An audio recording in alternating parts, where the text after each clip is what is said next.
This is Dr. Chad Kish.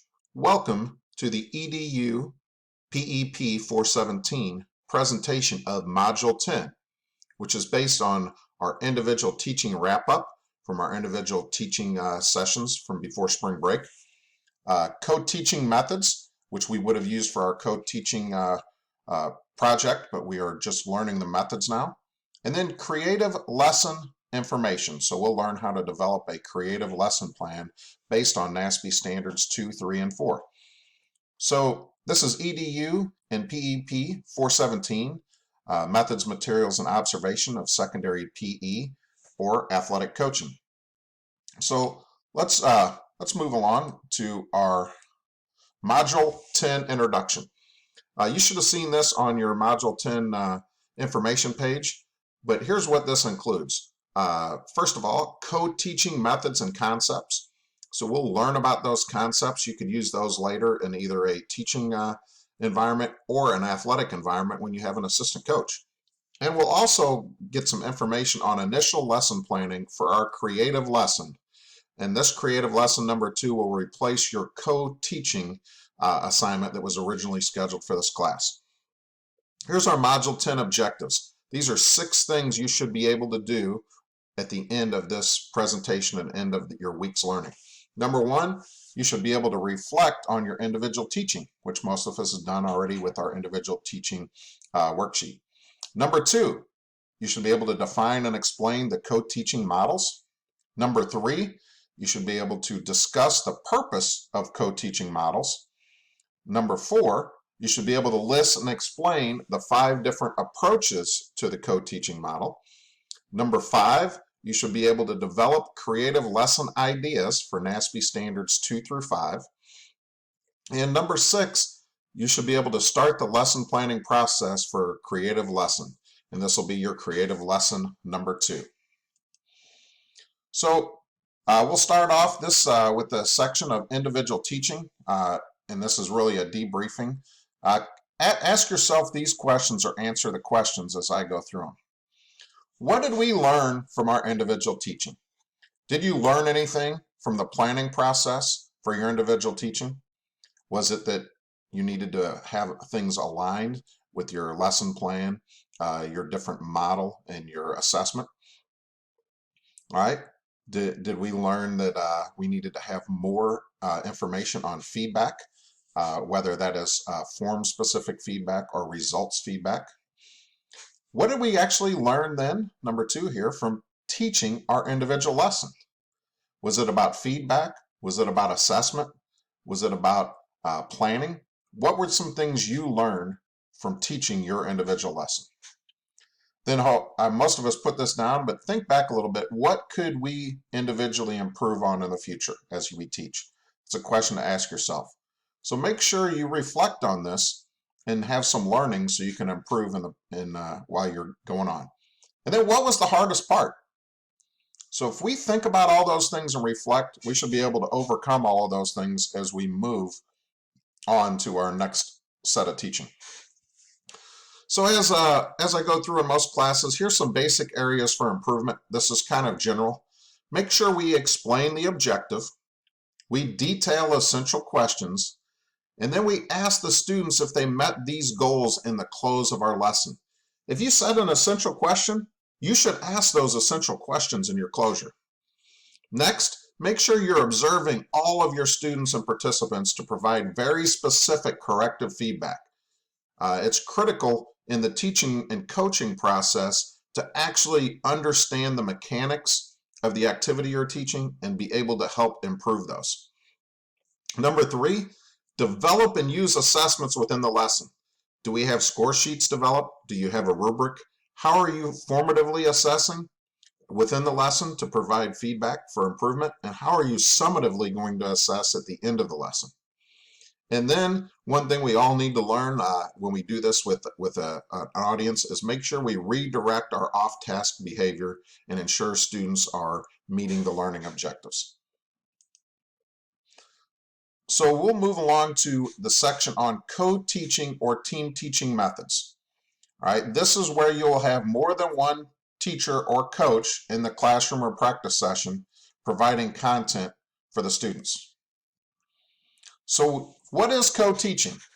Co-teaching is defined as having two or more teachers or coaches working together with groups of students. In a co-teaching model, it's important to remember there's shared tactics and strategies for students. So you will have to share the planning, the organization, the delivery, and the assessment of your lesson for students. This might mean that one person does the lesson planning, the other person comes in and you discuss it. The organization, how are you going to organize that? We'll go through some of the different approaches here to understand the organization. And then delivery. Are we both delivering the same content to different groups? Are we doing different content and have different stations? And then is one person going to deliver while the other person assesses?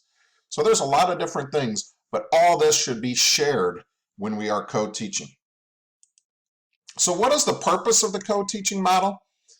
We will use various co-teaching approaches that we'll discuss next to meet diverse needs of students. When we have two teachers, we have an opportunity to provide more systematic or specific instruction to a diverse group of students. We have to remember we are going to have all kinds of ability levels in our classroom. And if we think of a sports team, we might think of we're going to have different positions or different position groupings or different types of players. So think of this, visualize a sports team. If you have a head coach and one or more assistant coaches, that could be your visual of what a co-teaching model is. So here are the 5 approaches to co-teaching. Make sure you take good notes on these, as this is going to be an assignment for the end of this video lecture. So here are the 5 co-teaching approaches, and I'll go through each one on their own slide. 1, assistant teaching. 2, parallel teaching. 3, station teaching. 4, alternative teaching. And 5, team teaching. So we'll start with the first one. Assistant teaching. That is where one person is the primary teacher or the head coach and the other one assists. The assistant might just follow up and provide some specific feedback.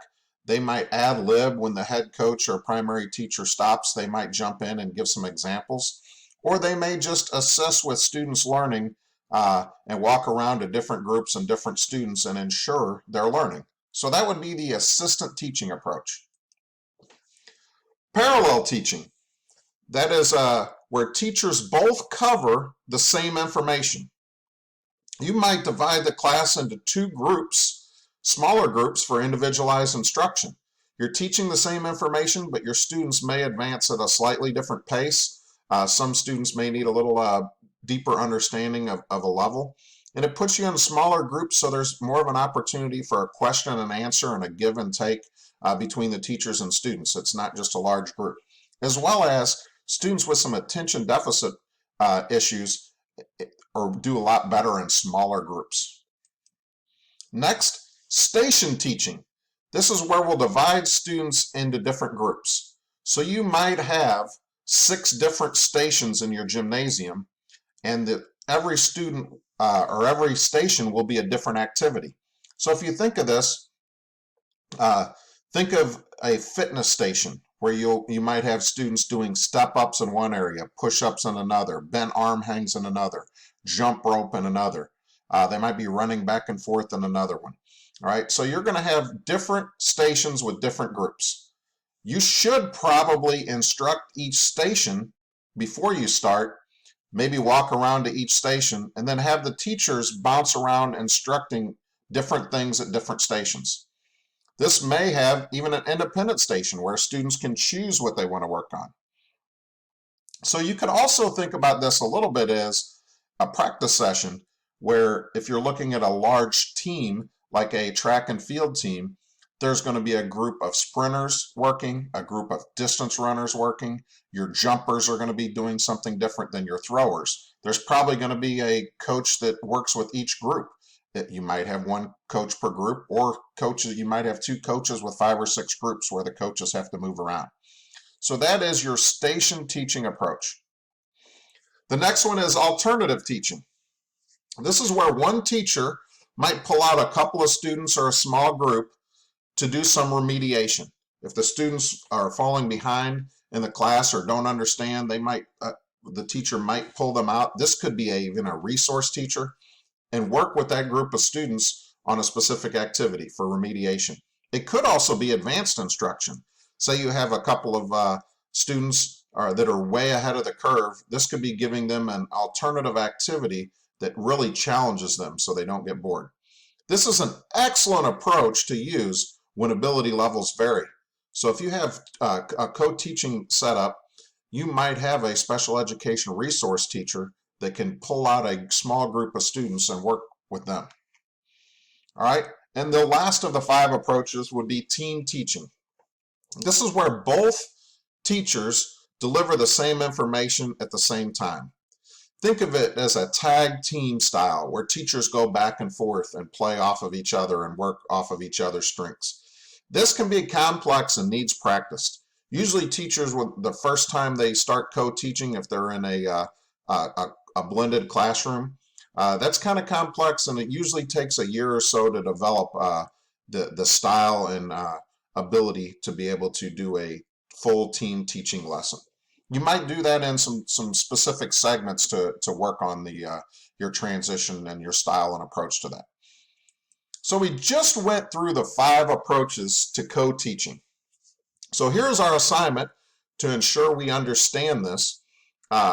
There's an assignment link on Canvas. Go ahead and go to the approaches of co-teaching. It has all this information and actually even a little bit more information for the assignment.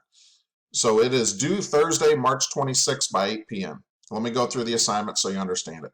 You as a student are going to list the 5 approaches to co-teaching, and you're going to number them 1 through 5.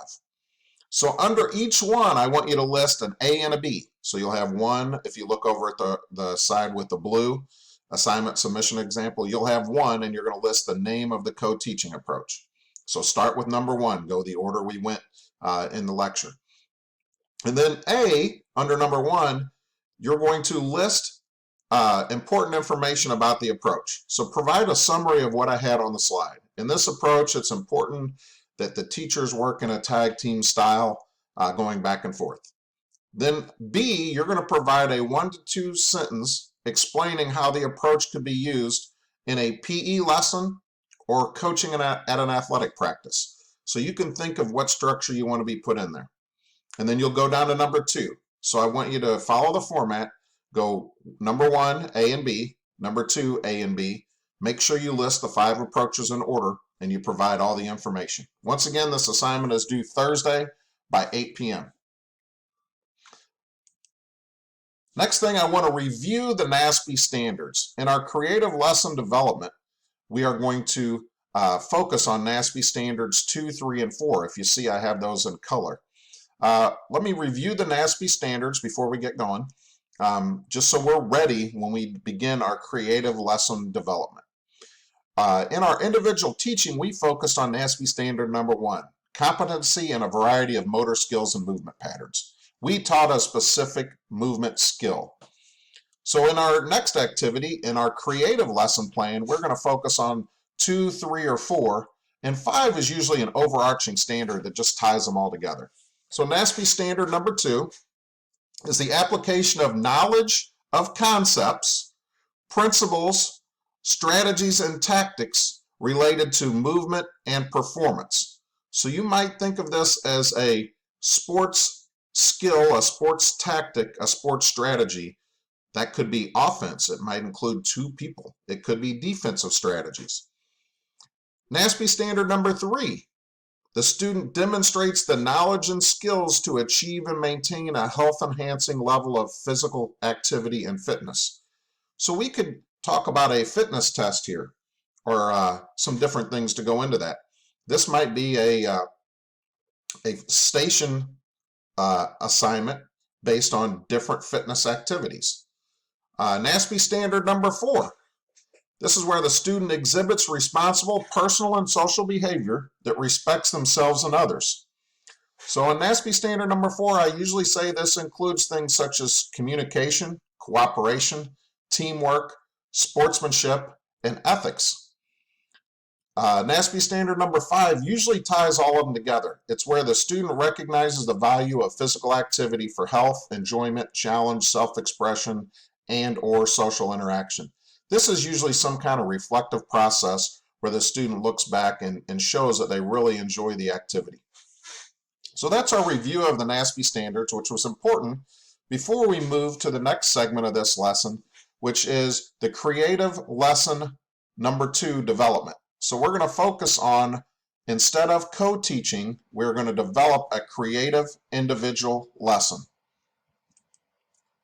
So in creative lessons, you're going to advance your understanding of planning and teaching in the development of a very creative lesson plan focused on NASB standard 2, 3, or 4. So what do you have to do in creative lessons? Number 1, you have to think outside the box. It's not going to be just your standard gameplay or sports. Those are going to be exempt from this activity. With that being in mind, we have to be very creative. These are the creative activities that we do. Maybe cooperative games, could be new games, could be an international sport. These all focus on, like I said before, NASB standards 2, 3, or 4. So you're going to get an individually assigned topic. There's a link to the document that has your name, your topic, and some basic information about it, including what NASB standard is aligned with it. And you need to follow your assigned topic when developing your creative lesson.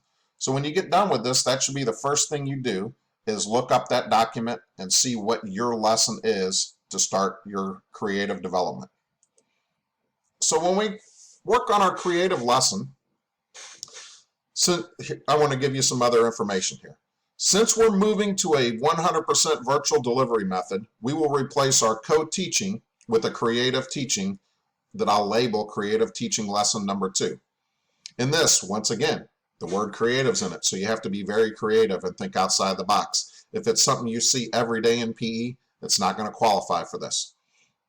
You're going to have to consider alternative curriculum or teaching models. This could be using the co-teaching model idea, or it could be using a curriculum model such as outdoor education, cooperative learning, adventure education.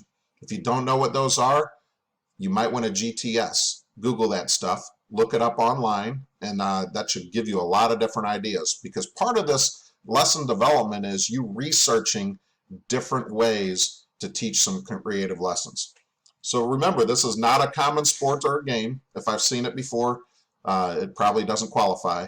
And it's going to focus on NASB standard 2 through 5, but 5 is your overarching, so more than likely it'll be 2, 3, or 4, depending on your individual activity. So a couple of things that are kind of important to understand. There's a list of assigned topics posted on Canvas. Go figure out what yours is right when you get done with this. Look at your lesson concept closely. You're going to teach a lesson based on that specific topic. So a topic might be something such as an international sport, and I'll get to that when I get down to the example. You're going to design your lesson then based on that topic, but you're going to focus on a specific NASB standard. And I'll give you the NASB standard. You may have one assigned, or you may get to choose if it gives you a couple to choose from. So here's an example of what we're looking at. If your topic was an international sport, you might choose something not commonly played in the United States, such as team handball. Team handball is not like racquetball, where you have a team and you hit the ball back and forth.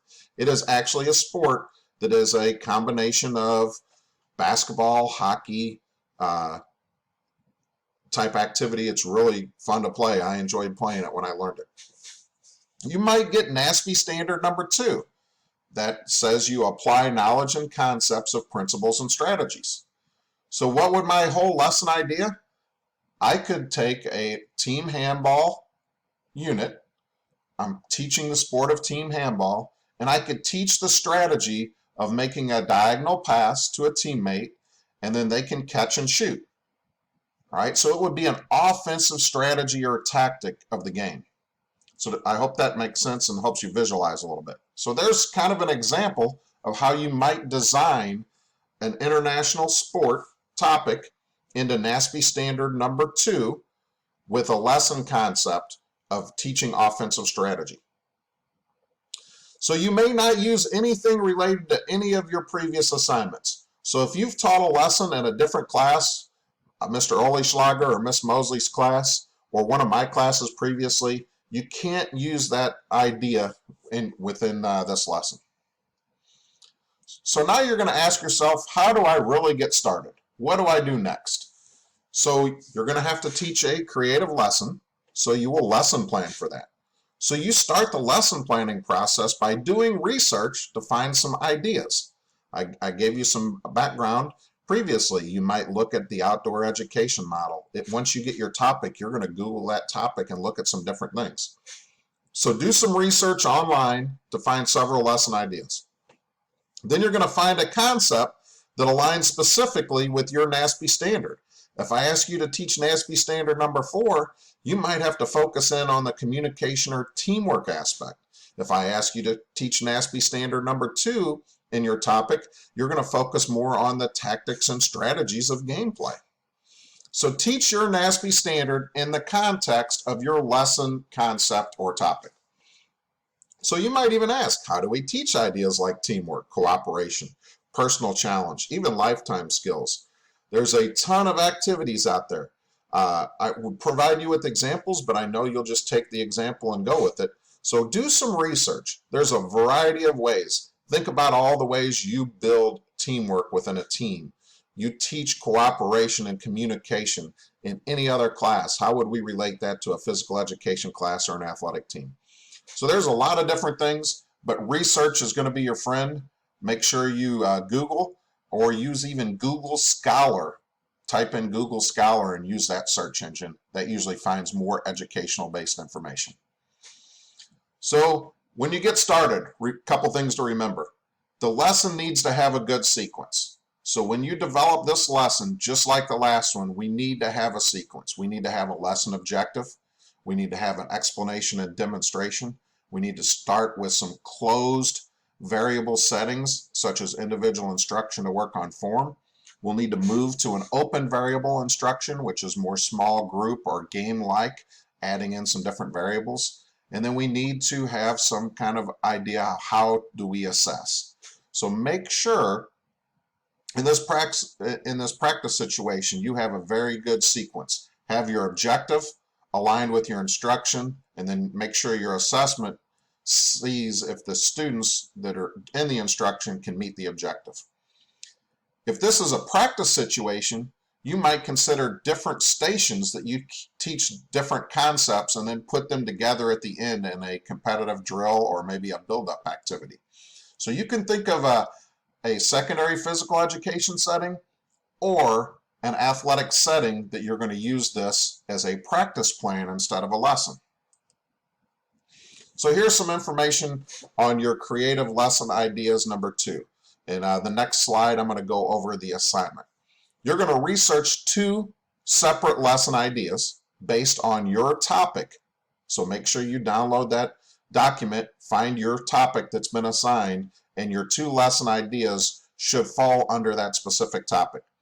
Consider your NASB alignment. If I told you you were with NASB standard number 2, make sure your lesson idea teaches that standard within your specific topic. Right? So you will list and explain 2 different lesson concepts. So this is the creative lesson number 2 ideas assignment. So now you're going to have to do some research and some background, put some thought into it. Let me detail this assignment for you. All of this information is on the assignment box in Canvas, and even some more information, but I want to walk you through it real quick. Number 1, you're going to list your topic assigned on the creative lesson topic assignment. So once you open that document, you're going to list your topic. So here's an example. You'll put Olympic sports, character development, fitness activities, strength training and conditioning. Whatever the bold part is under your name, that's the topic. So look at the creative lesson topic there and list that. Number 2, list and explain the NASB standard you are assigned to use in your lesson. It might be NASB standard number 2. If there are multiple NASB standards, you can choose which one you want to work on. So list the number, NASB standard number 2, and then explain what that standard is. If you don't remember, the NASB standard assignment is linked in the in this lesson, in this module, or you can go back earlier in this video lecture where I explain the NASB standards. And then number 3, you're going to now list 2 possible, distinctly different creative lessons that fall within your whole lesson topic and concept. You're going to list under number 3, you're going to have an A and a B. You should have A be the idea that you like the best. That's probably the one I'm going to approve for you to continue along with this assignment. So you'll write 1 to 2 sentences explaining what or how you would teach each concept. So lesson A might be international sports, team handball. I will teach throwing a diagonal pass to catch it and shoot a goal. I will insert adding a shot fake and then scoring within the goal. All right, that could be what your number A is. And then number B would need to be distinctly different. So explain if you want, and you even want to go a little further and get extra feedback here so you can work on your rest of your assignments, you can explain the activity sequence for your lesson. How would you demonstrate it? What would be your closed practice? What would be your open practice or game-like activity? That's really what you're going to do on the next assignment. So if you actually can visualize that, you're going to be a little bit ahead of the game. So this assignment is due Thursday, March 26th by 8 p.m. Make sure you turn it in as early as you can, because I'd like to provide feedback before you do the next lesson assignment that I'm going to detail next. So the creative lesson idea, once you go through that, come up with 2 ideas. We will narrow you down to 1 so you can start doing the creative lesson concept assignment. This is where you're going to focus in on 1, and it's going to come from my feedback. I'm going to tell you which one to work on from the creative lesson ideas. So there's 4 parts to this, and it won't be due till Sunday, March 29th. Part 1, detail your specific creative lesson number 2 concept. That's the one I told you to work on in the last lesson through my feedback. Fully detail and describe your activity. I want 2 or 3 sentences, and make sure you describe it well enough that I can visualize it. Number 2, list and explain your primary NASB standard. If I only gave you 1, pick that 1. So that means NASB standard number 2. And then explain it. What is NASB standard number 2? If I gave you several to choose from, you pick the one you're going to focus in on. Number 3, list your 3-part performance objective. This goes back to our individual lesson development earlier in the course. You have to take that knowledge and write a 3-part performance objective. Remember, that is a task, condition, and criteria. Here's an example. The student will, task, shoot a free throw, comma, condition, with correct form, comma, criteria, making 40% of their free throws. Right? So you've got to remember the task is what are they going to do, the condition is how they're going to do it, what we're looking for, and the criteria is how well.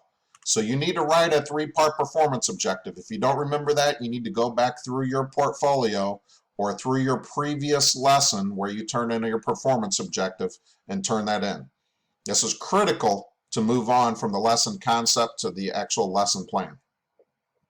Number 4, detail the sequence of activities. So A, explain and how you're going to do your explanation and demonstration. What are you going to do? I want 3 or 4 sentences to detail that so I can visualize it. B, what is your closed practice setting? How are you going to teach an individual work on form with very limited variables? C, what is your open practice or game-like activity where you add in other students, add in some variables, do a build-up so students can feel like it's a game-like activity. This is not a full game. This is a game-like or build-up type activity, or your culminating activity for your lesson. So once you do that, you'll submit it by March 29th at 8 p.m., which is a Sunday.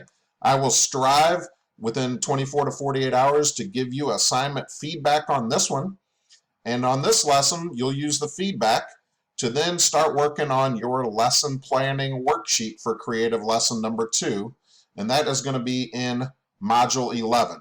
So Module 11, we will actually work through more detailed planning of this creative lesson. So here are your creative lesson deadlines. In Module 10, you have your creative lesson number 2 ideas assignment, and that's due Thursday.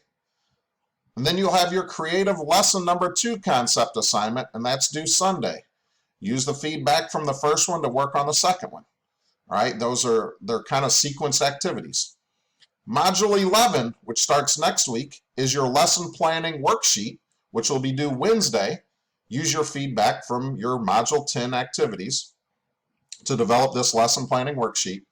And then on Sunday, you're going to have your full creative lesson plan due. It's real similar. I will give you directions similar to our lesson plan we did for our individual teaching the first half of the semester.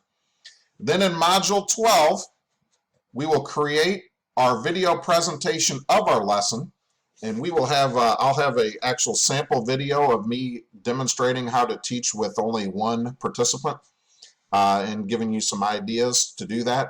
I'll have a whole lesson assignment document developed for you to use. So that'll be due Sunday, April 12th. You will have to videotape your lesson, you teaching a 10 to 15 minute video presentation, and upload that into the assignment box. And then you will do a reflection worksheet on your creative lesson, which is real similar to what you did in your teaching before, but you will actually go back and watch your video and critique yourself from the video.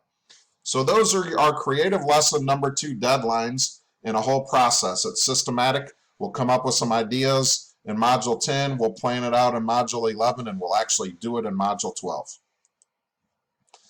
So what do we have to do? All right, in Module 10, I'll give you your activities and assignments rundown. You should have already watched the transition information video for this specific class. If not, go back and watch that, and that should have the questions and answers that are pretty common in this transition process. Read the module information and assignment handouts. That'll give you some more guidance. And then you're obviously watched this video, so your Module 10 co-teaching and creative lesson plan video. You can go back and rewatch this and rewind it if need be. Here are your weekly Module 10 assignments. The approaches to co-teaching assignment, which you need to use this video in your notes for, is due Thursday, the 26th. All lesson assignments are due by 8 p.m. on the day listed unless otherwise noted. Then next, you will work on your creative lesson 2 idea assignment. There's a separate box for that on Canvas, and the information is completely detailed. It's due on Thursday, the 26th as well. And then your final assignment that you'll use feedback from your earlier assignment is your creative lesson concept number 2. It will be due this Sunday. All right, I hope you've enjoyed this video lecture. I think it's about as informative as we can get in this virtual delivery method. If you have any questions, don't hesitate to ask. You can email me during my virtual office hours, and I'll get back to you pretty quickly, almost immediately. Try to be as detailed as possible when you ask questions so I can provide you with the information you need. And if it's outside of my virtual office hours, please note it could take a day or two for me to respond to your email, but I will strive to get back with you as quickly as possible. Have a great day. Make sure you're focusing in on the actual learning through this process, not just feeling like it's an assignment. Focus in on the learning, and that will help you really meet your learning objectives and goals so you can be excellent in your future career, whether it's in physical education, coaching, or another wellness field.